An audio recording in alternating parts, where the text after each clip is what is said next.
the KMNN studios, this is the Kids Morning News Network.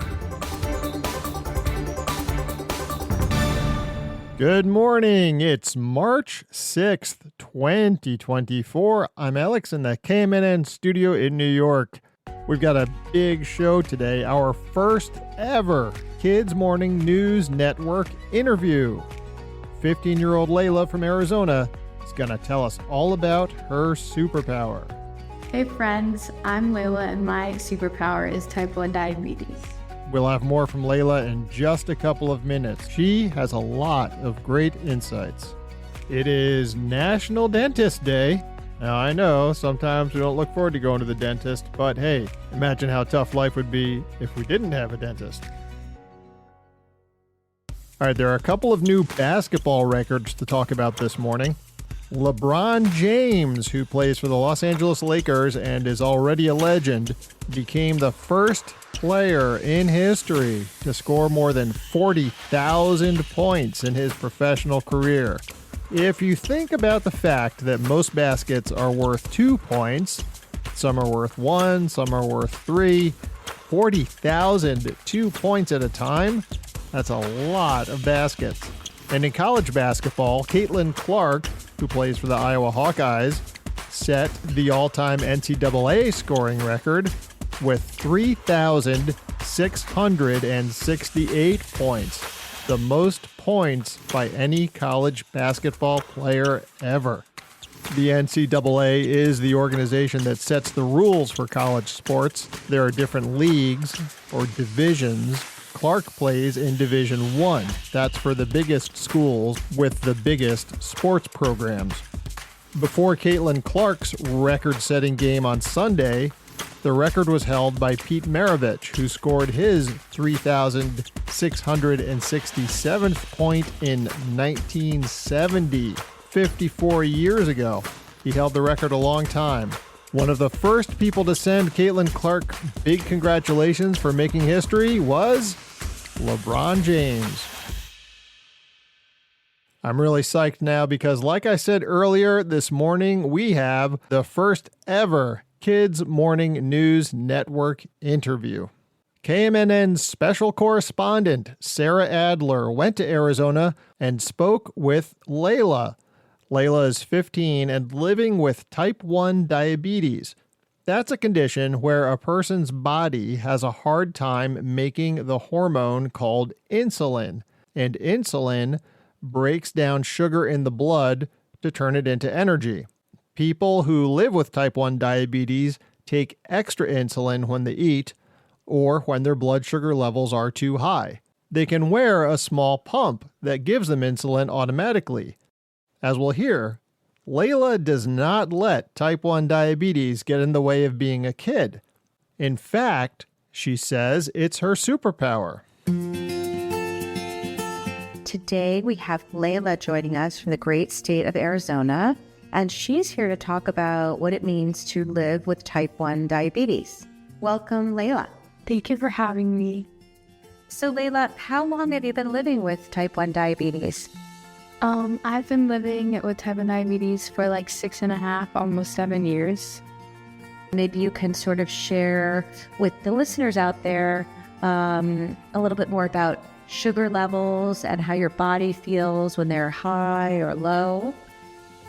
When you go high, you kind of start to feel like sick or like you just like very run down and tired and like you move really slow. And then when you go low, it's like kind of the opposite, like your heart's racing, like you feel like very dizzy and like weighted down. There's so many factors that go into it. Like it's not just like, oh, if I eat ice cream, like I'm gonna go high, and if I don't, then I'm gonna go low. Like there's so many factors. Like if you're sick, you could go high. I remember when I first got diagnosed and I started dancing, I would go high because of the adrenaline. But I think like with diabetes, the main thing is just time. You have to give it time, and over time you will learn like how to listen to your body better. And that's just kind of what I've gotten over like my almost 7 years of living it. And then when you go low, do you stop and do you make some adjustments? Yeah, I definitely have moments where I go low and then I have to get back on track. sometimes low blood sugars can like ruin how you feel for the rest of the day. And same with high blood sugars. Does type 1 diabetes get in the way of doing what you love? I don't think it does. I really think it's kind of a part of me, and I don't think that it would get in the way of anything that I would ever want to do. I love to dance. I love to do art. I love to hang out with friends. I love to hang out with my sister. I don't think anything in my life would ever be in conflict with type 1. If you're on a school field trip or something and you forget to take insulin, like ultimately you're still a kid and you have to live your life. Like you can't fault yourself for it. And I always say live life with no regrets. So I'm not going to regret a day that I forgot to take insulin. Leila, why do you love to dance? I feel like for dance, it's kind of like a space where I can just like not escape, but like I can get out all my emotions and I don't have to like speak it out to anyone or like explain it.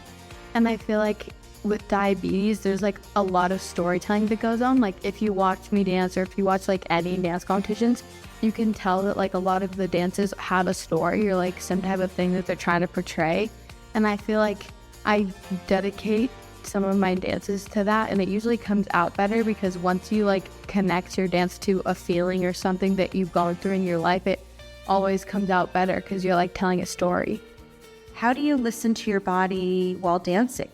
Just like I start losing my energy if I go low and like I can't dance as well. Like I'm just kind of out of it. And I also feel like over time my dance like studio friends have also picked up on it. Like they can tell when something's wrong. Leila, if someone were to see your pump on your arm or the device on your leg to read the blood sugar levels, what's an easy way to ask you about it? Do you welcome conversations about it?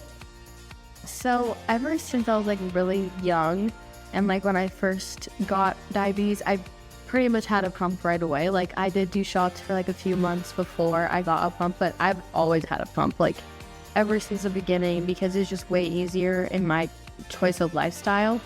And my dad and my mom have always told me like it's a superpower. I don't really see it as a nuisance or like something that I have different from everyone else. I kind of have like see it as like something that's special to me. So if I were to tell someone like that is ashamed of having it or like showing it off or whatever, I feel like I would tell them that I see it as like something different about me that no one else has. And it's something that's like unique. When I was younger, when I was like first diagnosed, I would get a little bit frustrated because a lot of people aren't going to ask a 9-year-old what that is. And I kind of slowly learned that it's a good thing that maybe I have this because I can like educate people on it. And also I love when people come up to me and they're like, oh my God, like my sister has that. Like, I feel like if you come about it from a place of like kindness and like you're genuinely interested and you want to know more, then I think it's always a good thing. And I probably would always tell you about it. Leila, one of our listeners or many of our listeners may share type 1 diabetes with you, or someone might have just found out that they also are living with type 1 diabetes. What would your advice be to them? What would you tell them about your superpower? Honestly, I feel like it's something that like builds character. I think most people who don't have type 1 wouldn't understand. Like they don't understand the responsibility, and some people would see it as like you're growing up really fast because you have to start to like take care of yourself like really young if you get it young. But I feel like it's also something that kind of brings you above everyone else. That's why I say it's a superpower because, you know, like superheroes have like this special thing about them that no one else has. I'm more responsible because of it. So if you have gotten type 1 recently, or if you have type 1, I would tell you like don't be ashamed of it because there's people who aren't at your level of maturity yet, and I feel like it's a good thing that you have that and you taught yourself that.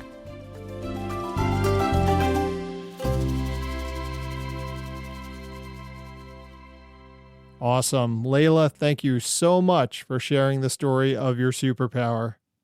And thank you, Special Correspondent Sarah Adler, for bringing that story to us. How about you? Do you have a superpower? Get your grown-up to help and send me an email. Tell me all about it at kidsmorningnews@gmail.com. Time for today's riddle. Yesterday was you can hold it in your left hand, but not your right. What is it?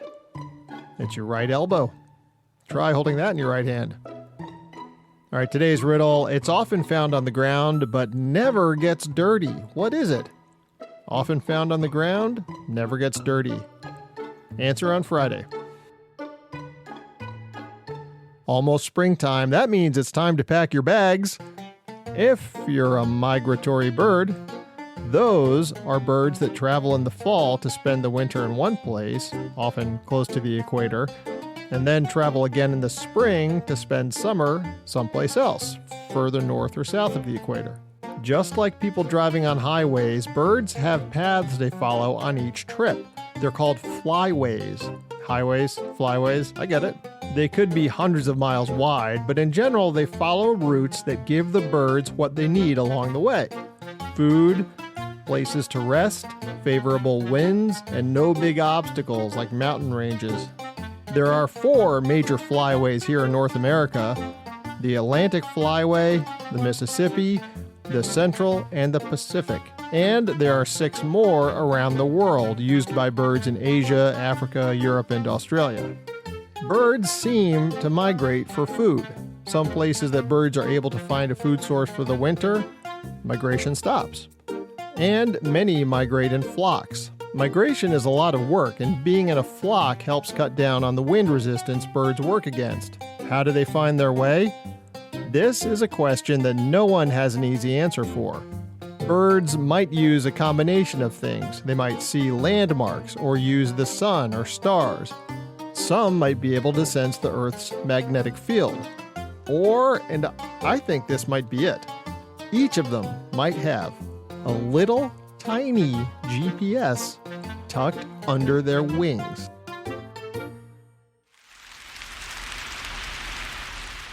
In the weather today, things are finally calming down in the northwest as that huge snowstorm winds down. Could see some rain in Southern California, though. And rain again here in the northeast, because this is apparently where the rain likes to hang out. All right, that's the episode. Thank you very much for listening. A big thank you once again to Leila for sharing her superpower with us. If you liked this episode, please like it and leave a review on your podcast app. And subscribe, share, and spread the word about the Kids Morning News Network. Want to send a shout out to our newest supporter, Heather. Grown-ups, please consider becoming a supporter. There's a link in the episode description. I'll be back Friday. I hope you are too. From the KMNN newsroom, this is Alex signing off.